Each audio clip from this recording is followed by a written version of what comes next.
Alright guys, ito na yung pinaka-reveal ng ginawa kong closet na bare closet ng anak ko. Matagal ko nang gustong gawin. Finally, I did it. I'm so happy. Excuse na lang yung sa mga gulo kasi galing yan sa closet.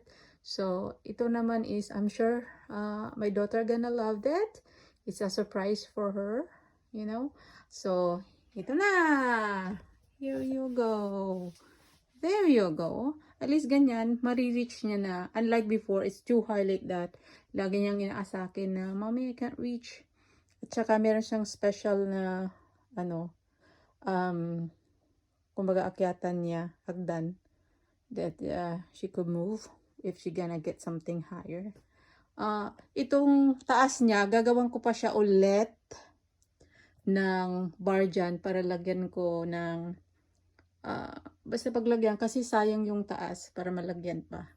Tsaka ito, hindi ko pa siya nakulayan. Might gonna color it one day kasi it's kinda hindi ng kulay. Alright. So I hope you like my DIY closet.